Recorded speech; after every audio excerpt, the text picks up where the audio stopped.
welcome to the channel. This is Kirti Devre, and in today's video we are going to learn the first chapter of object oriented programming in C++, which is Introduction to the Object Oriented Programming. तो चलिए फिर सबसे पहले हम देख लेते हैं content कि आज के वीडियो में हम क्या क्या टॉपिक कवर करने वाले हैं। तो सबसे पहले हम देखेंगे history of C plus plus, जिसमें हम कुछ हिस्टोरिकल पार्ट उसका कवर करेंगे। वो is the developer of C plus plus when it is develop. फिर उसके बाद हम इंट्रोडक्शन टू द ओओपी देखेंगे, उसमें कुछ डेफिनेशन और जो इम्पोर्टेंट कॉन्सेप्ट है ओओपी के उसके बारे में हम जानेंगे। Then the next topic is important question. Here I added some important question जो अगर आप इंजीनियरिंग कर रहे हो या डिप्लोमा कर रहे हो या टेक्निकल से रिलेटेड आप कोई भी कोर्स कर रहे हो, पढ़ रहे हो, तो उन सभी में ये बहुत इम्पोर्टेंट क्वेश्चन है जो आपके हर प्रकार के एग्ज़ाम में आपको पूछे जा सकते हैं। तो लेट्स बिगेन। सबसे पहले हम जानेंगे history. So the C++ programming language has a history going back to the 1979 when Jarne Stolstup was doing work for his PhD thesis. He began work on C with classes, which as the name implies was meant to be a superset of the C language. तो C++ programming language की एक बहुत बड़ी history है। सभी लोग ये जानते होंगे कि C लैंग्वेज को C++ लैंग्वेज का सुपरसेट कहा जाता है। तो C++ डेवलप हुई 1979 में। वो is the developer which is Bjarne Stroustrup. और जब है या प्रोग्रामिंग से रिलेटेड कुछ आप पढ़ रहे हो तो आपको पता होगा कि C लैंग्वेज क्या है। बट अगर आपको नहीं पता है तो हम थोड़ा सा सी का इंट्रोडक्शन ले लेते हैं ताकि आपको वो एक कॉन्सेप्ट क्लियर हो जाए कि what is the C and why the need occurs, कि डेवलपर को C++ डेवलप करना पड़ा, सी में और C++ में क्या डिफरेंसेस हैं। तो फिर सब in the 1983 the name of the language was change from C with classes to C++। तो 1979 में जब जार्ने स्टॉर्स्टप में स्टार्ट किया सी पे वर्क करना, C++ डेवलप करने के लिए, उस टाइम पे उन्होंने नाम दिया सी विथ क्लासेस। और फिर 1983 में उन्होंने नाम चेंज करके C++ ऐसा रखा।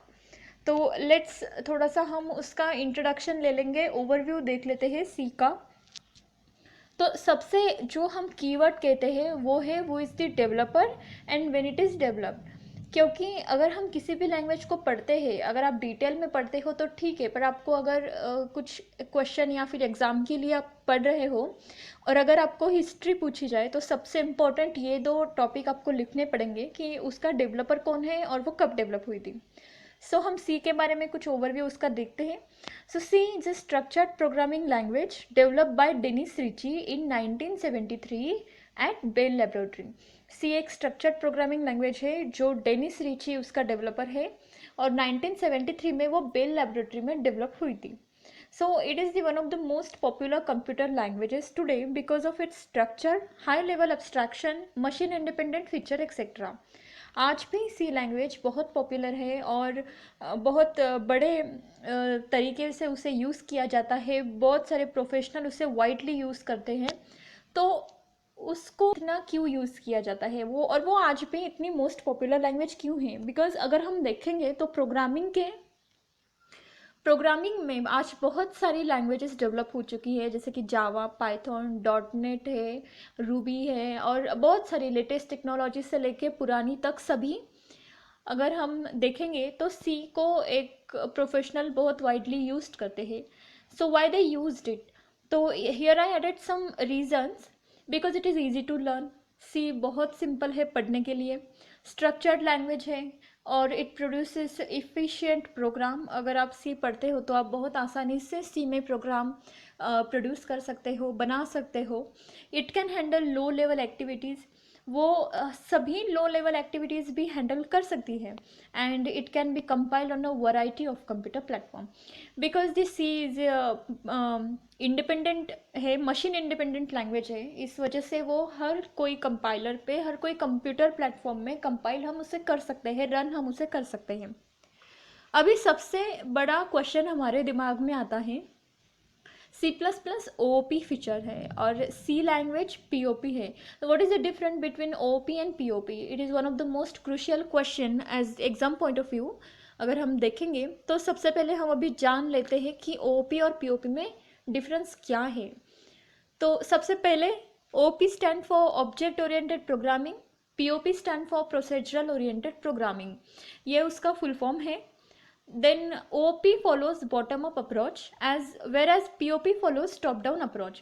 अगर ऑब्जेक्ट ओरिएंटेड प्रोग्रामिंग लैंग्वेजेस है जैसे कि for example C plus plus जो अभी हम पढ़ रहे हैं एंड दी जावा, और पीओपी है जैसे कि सी लैंग्वेज है और पास्कल कह सकते हैं. तो OP languages bottom up approach follow करते हैं वेरएज पीओपी लैंग्वेजेस जैसे कि सी और पास्कल जो है वो टॉप डाउन अप्रोच फॉलो करते हैं. Then a program is divided into object in the C++ or we can say in the OOP. तो ऑब्जेक्ट ओरिएंटेड प्रोग्रामिंग लैंग्वेजेस में प्रोग्राम ऑब्जेक्ट्स में डिवाइड होते हैं. For example Java and in this C++ program is divided into the object, whereas in the POP a program is divided into function. वही procedural oriented programming languages में program functions में divide होते हैं. So moving to the next which is हाँ, ये एक feature है OP का इनहेरिटेंस, जो ऑब्जेक्ट ओरिएंटेड प्रोग्रामिंग में कॉन्सेप्ट है इनहेरिटेंस नाम की. तो यहाँ पे इनहेरिटेंस वो सपोर्टेड है. So what is the inheritance, हम इसके बारे में आगे पढ़ने वाले हैं. But in the short it is reuse of code. हम इनहेरिटेंस में कोड को रीयूज़ कर सकते हैं एक ही प्रोग्राम में. And in the POP, inheritance is not supported. Procedural oriented programming languages में inheritance का कोई concept उन्होंने define नहीं किए, तो वहाँ पे inheritance supported नहीं है. The next is access control is supported via access modifier. ये भी एक फीचर ही हम देखेंगे. OOP में access modifier define है. जैसे कि OOP में 3 access modifier हैं, private, protected and public. By using this access modifier we can give access to our user or who can see our program, और जो आउटपुट भी देखेगा उसको भी हम अपने कोड का एक्सेस उसके हिसाब से दे सकते हैं, जो भी एक्सेस मॉडिफायर हमारे पास है उसके हिसाब से.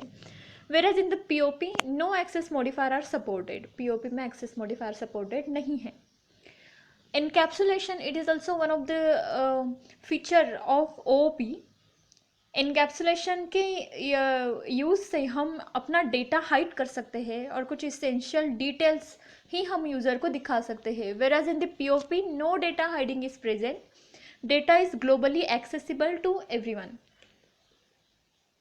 अभी जैसे कि मैंने आपको बताया कि ऑब्जेक्ट ओरिएंटेड प्रोग्रामिंग के एग्जाम्पल अगर आपको पूछे गए तो Java and C plus plus, और प्रोसीजरल ओरिएंटेड प्रोग्रामिंग के एग्जाम्पल है C and pascal.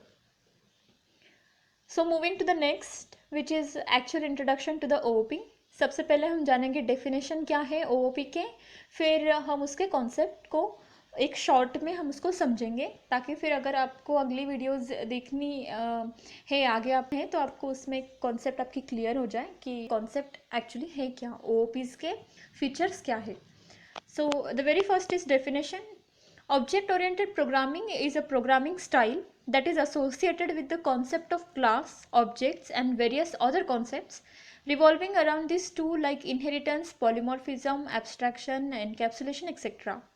So object oriented programming एक programming style है और वो बहुत सारे concepts से associated है, जैसे कि class है, object है और other also present over there like inheritance, polymorphism, abstraction है, encapsulation है etc.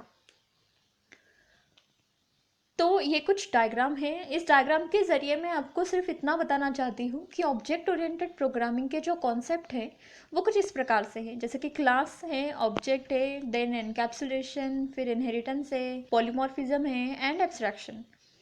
सो अभी हम इसके बारे में एक शॉर्ट में इनकी डेफिनेशन देख लेंगे, ताकि आगे के चैप्टर में जब हम इससे रिलेटेड प्रोग्रामिंग पढ़ेंगे तब आपको ये समझ में आ जाए, अच्छे से आपको अंडरस्टैंड हो जाए कि what is the purpose and what is the use of this all features of OOP.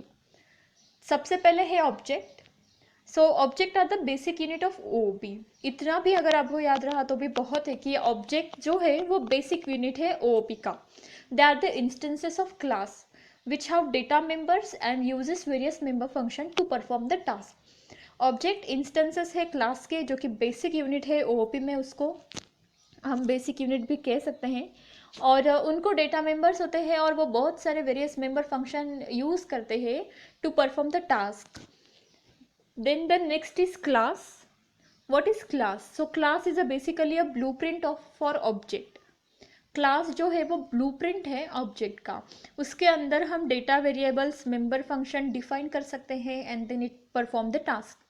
So class is basically a blueprint for object. It declares and defines what data variables the object will have and what operations can be performed on the class object. Moving to the next, which is abstraction. तो abstraction के बारे में हम जानेंगे. It is also one of the most crucial feature of OOP. Abstraction refers to showing only the essential features of the application and hiding the details. Abstraction इसलिए use करते हैं अगर हमें यूज़र को अपने एप्लीकेशंस के सिर्फ जो इसेंशियल फीचर्स है वही दिखाने हों, और बाकी की जो डिटेल है, जो कोडर के डिटेल्स है, वो हम उसमें हाइड कर सकते हैं, इसलिए एब्स्ट्रैक्शन यूज़ होता है.